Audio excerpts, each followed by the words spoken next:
જય માળી જય માળી જય માળી. સુરત શહેર ખાતે શ્રી ગુરુ કૃપાના ગોખવાળી મહામાયા મહાશક્તિ મહાદેવી આદિશક્તિ સ્વરૂપ 14 બ્રહ્માંડની ભુવનેશ્વરી દેવી જગતજનની પરમ પરમેશ્વરી રાજમાન રાજરાજેશ્વરી ભગવતી શ્રી મેરડીમાના સાનિધ્યમાં સદગુરુદેવ શ્રી શ્રી 1008 શક્તિ પીઠાધીશ્વર પરમ પૂજ્ય માળી શ્રીના આશીર્વાદ અને માર્ગદર્શનથી ચૈત્ર સુધી એકમની પ્રથમ નવરાત્રિના દિવસે સેવક ચંદ્રેશભાઈ પટેલ તથા તેમના સાથી મિત્રો સુરતથી તેમના વતન પાટણ જિલ્લાના સાંકરા ગામ મુકામે સ્વયંભૂ પ્રાગટ શ્રી વિસ્મયા હનુમાન દાદાના મંદિરની પગપાળા યાત્રા માટે નીકળ્યા હતા, જેઓ તારીખ 20/4/2024 શનિવારના રોજ સાંકરા ગામ મુકામે પહોંચ્યા હતા, જ્યાં સદગુરુદેવ શ્રી શ્રી 1008 શક્તિ પીઠાધીશ્વર પરમ પૂજ્ય માળી શ્રીએ પધરામણી કરી હતી.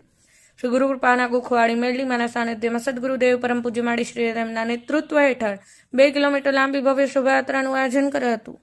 આ શોભાયાત્રાની શુભ શરૂઆતમાં સેવક ચંદ્રેશભાઈ પટેલ અને તેમના સાથી મિત્રોના પરિવારે, સગા સંબંધી તેમજ સાંકરા ગામના ગ્રામજનોએ સર્વપ્રથમ શ્રી ગુરુ કૃપાના ગોખવાળી મેરડીમાના સાનિધ્યમાં સુરતથી પધારેલ સદગુરુદેવ પરમ પૂજ્ય માળી શ્રીને શ્રી મેરડીમા અને શ્રી વિસ્મયા હનુમાન દાદાના નામનો જયકારો કરતા કરતા કંકુ તિલક કરી ફૂલ ચોખાથી વધાવ્યા હતા. એમના આશીર્વાદનો લાભ લીધો હતો. ત્યારબાદ સુરતથી પગપાળા યાત્રા કરાવીને પહોંચેલા સેવક ચંદ્રેશભાઈ પટેલના સાથી મિત્રોને પણ તેમના પરિવાર, સગા સંબંધી તેમજ સાંકરા ગામના ગ્રામજનોએ કંકુના તિલક કરી ફૂલ ચોખાથી વધાવ્યા હતા. ત્યારબાદ ભવ્ય શોભાયાત્રામાં પધારેલ સૌ ભાવિક ભક્તોએ એકબીજા પર અબલ ગુલાલ ઉડાડ્યો હતો.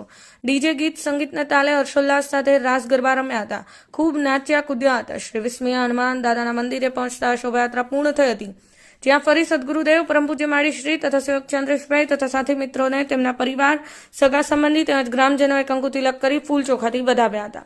ત્યારબાદ શ્રી વિસ્મયા હનુમાન દાદાના મંદિરના મુખ્ય પ્રવેશ દ્વાર આગળ સેવક ચંદ્રેશભાઈ પટેલને તેમના પરિવારે સદગુરુદેવ પરમ પૂજ્ય માળી શ્રીના હૃદયમાં વિરાજમાન શ્રી ગુરુ કૃપાના ગોખવાળી મેરડીમાને કંકુ તિલક કરી ફૂલ ચોખાથી વધાવ્યા હતા અને ગુલાબનો હાર પહેરાવી લાલ ચુંદડી ઓઢાડી શ્રી મેરડીમાના આશીર્વાદનો લાભ લીધો હતો. સેવક ચંદ્રેશભાઈ પટેલને તેમના સાથી મિત્રો આ પવિત્ર પગપાળા યાત્રામાં સુરતથી જ શ્રી વિસ્મયા હનુમાન દાદાની ધજા હાથમાં લઈને આવ્યા હતા. ધજાની પૂજા સદગુરુદેવ પરમ પૂજ્ય માળી શ્રીના શુભ હસ્તે કરવામાં આવી હતી.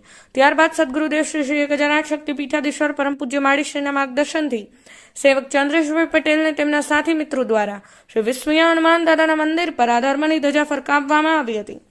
આ શુભ પ્રસંગે પધારેલા સૌ ભાવિક ભક્તો, સેવકો, આમંત્રિત મહેમાનો અને ગ્રામજનોએ આ શુભ પ્રસંગનો લાભ લીધો હતો તથા ભોજન પ્રસાદનો લાભ લીધો હતો. જય માળી જય માળી જય માળી. Bureau report.